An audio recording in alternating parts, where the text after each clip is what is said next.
Hello साथियों, मेरे इस चैनल पे आप सभी का फिर से स्वागत है।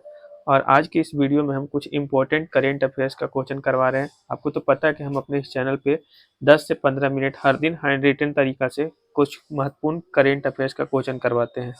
तो आज भी कुछ महत्वपूर्ण करेंट अफेयर्स का क्वेश्चन करवा रहे हैं। और एक क्वेश्चन सभी बीपीएससी एईडीओ, साथ ही बीपीएससी ट्रिप 4.0 हो गया या 72वां ही बीपीएससी या बिहार एसएससी स्पेशल जैसे एग्जाम हो गया, और बिहार दरोगा हो गया, बिहार पुलिस हो गया, सभी एग्जाम के लिए महत्वपूर्ण है। तो चलिए शुरू करते हैं। आज का पहला क्वेश्चन है कि आरबीआई के वर्तमान में गवर्नर कौन है। तो आरबीआई के वर्तमान में गवर्नर है संजय मल्होत्रा, जो कि 26वें नंबर के गवर्नर है। तो ये भी याद रखिएगा कि आरबीआई के वर्तमान गवर्नर है संजय मल्होत्रा, जो कि 26वें नंबर के हैं। इसके अलावा एक्स्ट्रा क्वेश्चन पूछा जाता है, जैसे आरबीआई के मुख्य वित्तीय अधिकारी कौन है अभी वर्तमान में।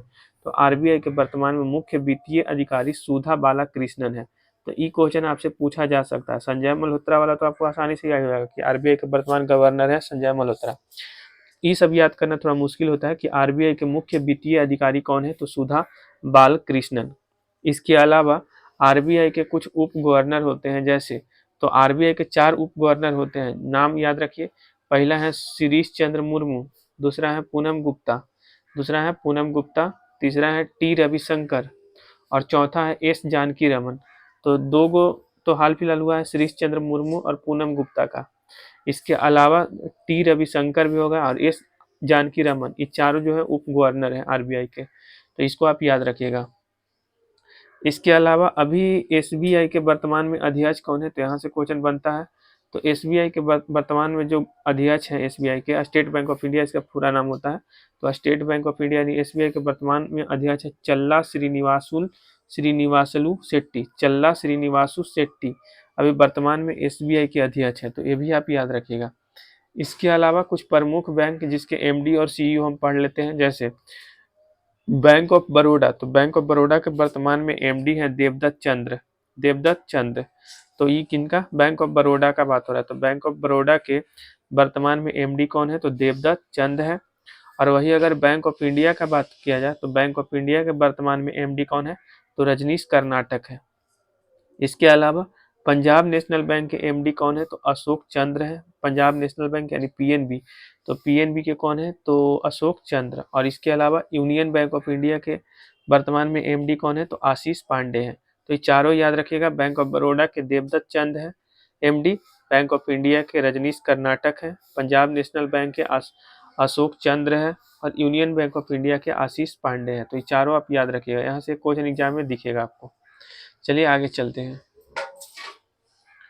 अगला क्वेश्चन है कि टेबल टेनिस संघ की पहली महिला अध्यक्ष किसे बनाया गया है। टेबल टेनिस संघ की बात हो रहा है, याद रखिएगा। टेबल टेनिस, अभी भारतीय टेबल टेनिस संघ का बात हो रहा है। तो भारतीय टेबल टेनिस संघ की पहली महिला अध्यक्ष किसे बनाया गया है, तो मेघना अहलावत को जो है टेबल टेनिस संघ की पहली महिला अध्यक्ष बनाया गया है, मेघना अहलावत। ठीक। अब देखिए इसके अलावा कुछ इंपॉर्टेंट हम बताते हैं, जैसे भारतीय ओलंपिक संघ की पहली महिला अध्यक्ष पूछे तो पीटी उषा जो है वो भारतीय ओलंपिक संघ की पहली महिला अध्यक्ष बनी है। इसके अलावा बीएसएफ की पहली महिला स्नाइपर किसे बनाया गया है, तो सुमन कुमारी को बनाया गया है। बीएसएफ की पहली महिला स्नाइपर, बात हो रहा है किसका, महिला स्नाइपर का। तो बीएसएफ की पहली महिला स्नाइपर किसे बनाया गया, तो सुमन कुमारी को बनाया गया। इसके अलावा भारतीय सेना की पहली महिला सूबेदार किसे बनाया गया, पहली महिला सूबेदार भारतीय सेना की, तो प्रीति रजक को बनाया गया है। और मंगल ग्रह पर रोवर संचालित करने वाली पहली भारतीय कौन बन गई है, तो अक्षता कृष्णमूर्ति बन गई है। ये पांचों महत्वपूर्ण क्वेश्चन है जो हम बता रहे हैं आपको। टेबल टेनिस संघ की पहली महिला अध्यक्ष किसे बनाया गया, तो मेघना अहलावत को। भारतीय ओलंपिक संघ की पहली महिला अध्यक्ष किसे बनाया गया है, तो पीटी उषा को। बीएसएफ की पहली महिला स्नाइपर किसे बनाया गया है, तो सुमन कुमारी को। भारतीय सेना की पहली महिला सूबेदार किसे घोषित किया गया है, तो प्रीति रजक को। और मंगल ग्रह पर, कौन सा ग्रह पर, तो मंगल ग्रह पर रोवर संचालित करने वाली पहली भारतीय महिला कौन बनी गई है, तो अक्षता कृष्णमूर्ति बन गई है। तो यहाँ तक तो आपको कोई दिक्कत नहीं है, इसको आप स्क्रीनशॉट लीजिए और जल्दी से एक बार रिवाइज कीजिए। चलिए नेक्स्ट पेज की तरफ चलते हैं।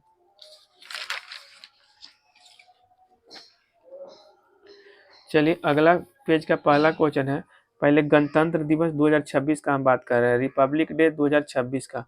तो पहले तो कि रिपब्लिक डे जो 2026 में मनाया गया था, इस 77वां नंबर का जो है गणतंत्र दिवस था, तो इस 77th गणतंत्र दिवस मनाया गया है 2026 में। इसमें मुख्य अतिथि कौन थे, तो एंटोनियो कोस्टा और उर्सुला वान डेर लेयन थे। एंटोनियो कोस्टा जो कि यूरोपियन यूनियन के अध्यक्ष हैं, तो याद रखिएगा ये मुख्य अतिथि थे गणतंत्र दिवस 2026 के अवसर पे। और एक है उर्सुला वान डेर लेयन जो कि यूरोपीय आयोग के अध्यक्ष थे। तो ये दोनों मुख्य अतिथि हैं गणतंत्र दिवस 2026 के अवसर पे। और गणतंत्र दिवस 2026 का मुख्य थीम क्या था, तो वंदे मातरम का 150 वर्ष, यही इसका थीम था। तो ये भी याद रखिएगा, वंदे मातरम का 150 वर्ष गणतंत्र दिवस 2026 का थीम रहा था। और गणतंत्र दिवस 2026 में जो सर्वश्रेष्ठ झांकी था वो किस राज्य को घोषित किया गया, तो महाराष्ट्र की झांकी को सर्वश्रेष्ठ झांकी का दर्जा दिया गया। और संस्कृति मंत्रालय में बात किया जाए तो संस्कृति मंत्रालय को सर्वश्रेष्ठ झांकी का दर्जा दिया गया। तो सारा पॉइंट आप याद रखिएगा। मुख्य अतिथि एंटोनियो कोस्टा और उर्सुला वान डेर लेयन थे। मुख्य थीम क्या रहा था, तो वंदे मातरम का 150 वर्ष, और सर्वश्रेष्ठ झांकी राज्य का महाराष्ट्र की झांकी को घोषित किया गया, और मंत्रालय में संस्कृति मंत्रालय की झांकी को घोषित किया गया। चलिए अगला क्वेश्चन की तरफ चलते हैं।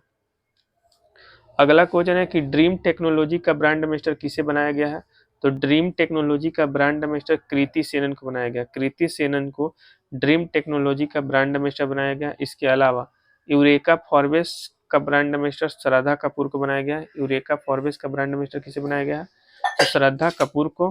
और टाटा मोटर्स का जो ब्रांड एम्बेसडर है वो विक्की कौशल को बनाया गया है। टाटा मोटर्स का ब्रांड एम्बेसडर किसे बनाया गया है, तो विक्की कौशल को।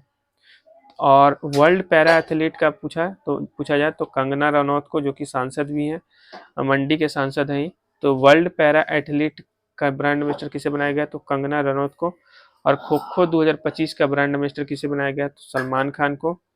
और थाईलैंड पर्यटन का ब्रांड एम्बेसडर किसे बनाया गया, तो सोनू सूद को। तो सभी याद रखिएगा, ड्रीम टेक्नोलॉजी का brand ambassador Kriti Sanon, eureka फॉरबेस का brand ambassador Shraddha Kapoor, Tata Motors का Vicky Kaushal, world para athlete का कंगना रनौत को, और खो खो 2025 का ब्रांड एम्बेसडर सलमान खान को, और थाईलैंड पर्यटन का सोनू सूद को बनाया गया। तो इसको आप स्क्रीनशॉट लेके पढ़िए। चलिए आगे चलते हैं। अगला क्वेश्चन है कि ऑपरेशन नन्हे फरिश्ते, ऑपरेशन नन्हे फरिश्ते किसके द्वारा शुरू किया गया है, तो आरपीएफ यानी रेलवे पुलिस फोर्स के द्वारा शुरू किया गया है। ऑपरेशन नन्हे फरिश्ते किसके द्वारा शुरू किया गया है, तो आरपीएफ के द्वारा। और इसके तहत लगभग 549 से अधिक बच्चों को उनके परिवार से मिलवाया गया है। यानी ऑपरेशन नन्हे फरिश्ते के तहत लगभग 549 से भी ज़्यादा बच्चे को जो है उनको परिवार से मिलवाया गया है, और ये आरपीएफ के द्वारा चलाया गया था। इसके अलावा ऑपरेशन इंद्रावती, तो ऑपरेशन इंद्रावती जो है ना वो हैती में फंसे भारतीयों को निकालने के लिए चलाया गया था।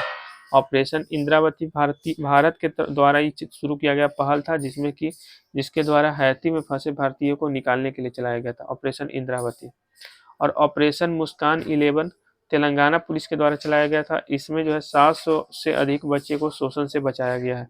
तो ऑपरेशन मुस्कान 11 तेलंगाना पुलिस के द्वारा, ऑपरेशन इंद्रावती हैती में फंसे भारतीयों को निकालने के लिए भारत के द्वारा, और ऑपरेशन नन्हे फरिश्ते आरपीएफ के द्वारा 549 से अधिक बच्चे को उनको परिवार से मिलवाया गया इस योजना के तहत। चलिए आगे चलते हैं। अगला क्वेश्चन है कि नमो श्री योजना, नमो श्री योजना किसके द्वारा शुरू किया गया था, नमो श्री योजना गुजरात सरकार के द्वारा शुरू किया गया है। और इसके तहत गर्भवती महिलाओं को उसके पोषण के लिए लगभग 12,000 रुपये की वित्तीय सहायता प्रदान किया जाएगा। तो नमो श्री योजना गुजरात का एक योजना है, और इसके तहत गर्भवती महिलाओं को लगभग 12,000 रुपये की वित्तीय सहायता प्रदान किया जाएगा उसके पोषक के लिए। और कुछ और योजना है जैसे गुजरात का ही नमो सरस्वती योजना, ये भी गुजरात का ही है, और इसमें जो है बालिका शिक्षा को बढ़ावा दिया जाएगा, पार्टिकुलरली 11 तक के छात्रों को। और श्रमिक बसेरा योजना, तो ये भी गुजरात का ही योजना है। इसके तहत 5 रुपये प्रतिदिन जो है 5 रुपये प्रतिदिन पर जो है आवास उपलब्ध करवाया जाएगा। तो नमो श्री योजना भी गुजरात का ही है। इसके तहत 12,000 रुपये की वित्तीय सहायता प्रदान किया जाएगा गर्भवती महिलाओं को। नमो सरस्वती योजना बालिकाओं को शिक्षा का बढ़ावा दिया जाएगा। और श्रमिक बसेरा योजना, इसके तहत 5 रुपये प्रतिदिन पे आवास उपलब्ध करवाया जाएगा। अगला है 77वां एमी अवार्ड 2025 का बात हो रहा है। 77वां एमी अवार्ड या ग्रैमी अवार्ड 2025 में बेस्ट कॉमेडी सीरीज का अवार्ड टी स्टूडियो को गया था। बेस्ट ड्रामा सीरीज का अवार्ड द टी पिट को गया था। और बेस्ट एक्टर कॉमेडी में सेथ रोगन जो कि टी स्टूडियो के थे, इन्हीं को मिला था बेस्ट एक्टर का अवार्ड। और बेस्ट एक्ट्रेस का अवार्ड कॉमेडी में ही जीन स्मार्ट को यानी हैक्स को मिला था, हैक्स मूवी के लिए जीन स्मार्ट को मिला था। तो सब याद रखिएगा। 77वां एमी अवार्ड 2025 में best comedy series T studio को, best drama series the pit को, बेस्ट एक्टर कॉमेडी में सेथ रोगन टी स्टूडियो के जो एक्टर थे, और बेस्ट एक्ट्रेस का अवार्ड भी कॉमेडी के क्षेत्र में जीन स्मार्ट को जो कि हैक्स के एक्ट्रेस थे। तो ये भी आप पढ़ लीजिएगा।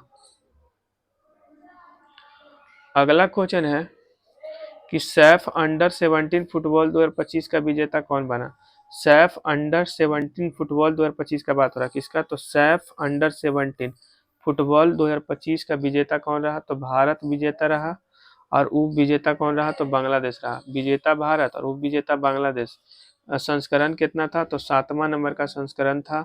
और इसका आयोजन कहाँ पे किया गया था, तो कोलंबो श्रीलंका में किया गया था। इसके ये तो सैफ अंडर 17 फुटबॉल 2025 का विजेता भारत रहा, उप विजेता बांग्लादेश रहा। आयोजन 7वां नंबर का रहा। कहाँ पे किया गया था, तो कोलंबो श्रीलंका में। इसके अलावा फीफा अंडर 20 विश्व कप 2025 का विजेता मोरक्को रहा था। फीफा अंडर 20 का बात हो रहा है, तो फीफा अंडर 20 विश्व कप 2025 का विजेता मोरक्को रहा। डूरंड कप 2025 का विजेता नॉर्थ ईस्ट यूनाइटेड रहा। डूरंड का बात हो रहा है, डूरंड कप 2025 का विजेता कौन रहा, तो नॉर्थ ईस्ट यूनाइटेड। और कलिंगा सुपर कप 2025 का विजेता कौन, तो एफसी गोवा रहा। और महिला दृष्टिबाधित फुटबॉल विश्व कप का बात हो रहा है, महिला दृष्टिबाधित फुटबॉल विश्व कप 2025 का विजेता कौन रहा, तो अर्जेंटीना रहा। ये सभी जो है फुटबॉल से जुड़ा हुआ ट्रॉफी है। ठीक, तो आप लोग स्क्रीनशॉट लीजिए और इसको एक बार रिवाइज कर लीजिए, यहाँ से क्वेश्चन पूछा जाएगा। इसके अलावा मार्च में कुछ दिवस मनाया जाता है, जैसे विश्व वन्य जीव दिवस 3 मार्च को, विश्व वन्य जीव दिवस कब मनाया जाता है, तो 3 मार्च को। अंतर्राष्ट्रीय महिला दिवस कब मनाया जाता है, तो 8 मार्च को। विश्व उपभोक्ता अधिकार दिवस कब मनाया जाता है, तो 15 मार्च को। और विश्व जल दिवस या बिहार दिवस कब मनाया जाता है, तो 22 मार्च को। तो ये चारों याद रखिएगा। विश्व वन्य जीव दिवस 3 मार्च को, अंतर्राष्ट्रीय महिला दिवस 8 मार्च को, विश्व उपभोक्ता अधिकार दिवस 15 मार्च को, और विश्व जल दिवस या बिहार दिवस कब मनाया जाता है, तो 22 मार्च को। आप लोग कमेंट करके बताइएगा कि मेरा वीडियो कैसा लगा, और इसी तरीके का वीडियो चाहिए आप लोगों को तो चैनल को सब्सक्राइब कर दीजिएगा, ताकि हम हर दिन ऐसा ऐसा वीडियो आप लोगों के लिए लाते रहें।